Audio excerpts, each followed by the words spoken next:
Yo, let's talk Pokemon Sun and Moon. While there have been a handful of videos released regarding the new games, I don't think anyone's gone as in-depth as they could have regarding the facts that we have at this point in time. There are a ton of theories on the internet right now concerning themes from alternate dimensions, Shintoism, potential locations, etc. And with the evidence we have at hand, we might as well go ahead and just start covering everything there is to know about Pokemon Sun and Moon. And I mean everything. First up, we need to understand where the origin of our speculation comes from.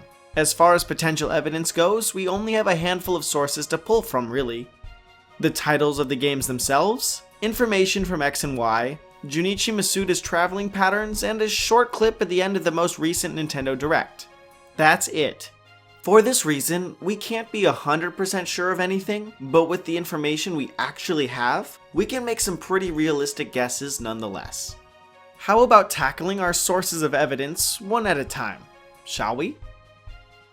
Game titles. So we know that the Pokemon games are named Pokemon Sun and Pokemon Moon. Right, that's confirmed.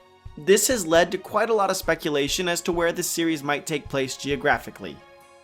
Some people point to the ancient pyramids of the Sun and Moon in Mexico as being a potential setting, the famous Sun and Moon twin pagodas in China, the Sun Moon Lake in Taiwan, Spain's summer solstice and Moorish moon festivals, or even the chance that Sun and Moon are a reboot of Sinnoh, seeing as Cyrus's and Cynthia's names refer to the Sun and Moon in their own ways.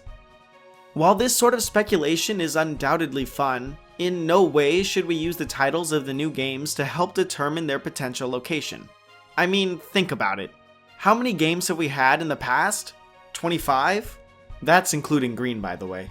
Not a single one of them has ever pointed us in a direction of the geographical setting for that game. So while yes, it is possible that Pokemon may try to change up this pattern and use the series title to indicate more than usual, this is both unlikely and nothing more than mere speculation at this point. Continue with the theories by all means. I admit, they're a lot of fun to think about, but there's no real evidence to be had here, especially considering our current history with the series. However, that's not to say that the titles of Pokemon Sun and Moon aren't giving us any hints about the game. In order to explain this, we'll need to go back to X and Y really quick. Here are the logos for the English versions of Pokemon X and Y. Now, here are the logos for the Japanese versions. Notice anything? Besides the fact that one's in Japanese. Those are Megastones in the title. Don't forget, X and Y were the first games to introduce Mega Evolution to the series. Now let's take a quick look at the logos for Omega Ruby and Alpha Sapphire. In the Japanese versions, there's a red orb and a blue orb present, which, you should recall, are used to activate Primal Reversion, the newest type of evolution introduced into the Pokemon series. That's twice now that the Japanese logos of the newest games have indicated a new form of evolution within the games themselves. So, what do we see in the Japanese logos of Pokemon Sun and Moon?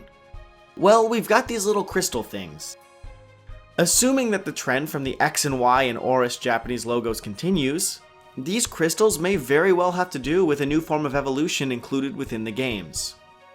If you're well versed in the Pokemon franchise, you might recognize that these little things look strangely similar to Burst Hearts, which are special items used in the Pokemon Rebirth manga that allows a human to combine with a Pokemon.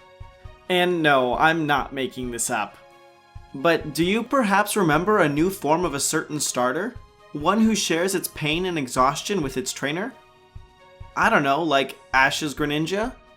Ash's Greninja is the only Pokemon we know of who has a new evolution technique that hasn't been revealed yet. New evolution technique? The Megastones and the Orbs introduced new evolution techniques, didn't they? So these crystals very well might do the same thing. At least one of you out there just crapped your pants. I know, but wait, there's still more to the story. While not a whole lot is known about Ash's Greninja, this is the official line we've been given from the Pokemon website regarding its appearance. Quote, Ash's Greninja takes on a mysterious new appearance in the latest season. Ash Greninja is the form that Greninja takes when the bond between it and Ash is raised to the limit.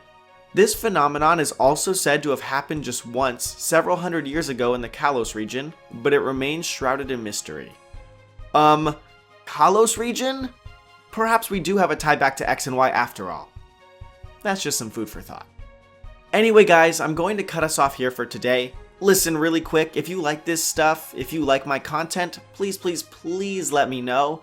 If you want more stuff like this, hit that like button or leave me a comment. I have a lot more exciting stuff to share about Pokemon Sun and Moon, and I can't wait to get it out to all of you guys. While you wait, perhaps consider checking out one of my other extremely mediocre productions, or one of these social links for some super coolio stuff. Either way, see you all soon, and thanks for being the best audience on YouTube. Have a great day, everybody.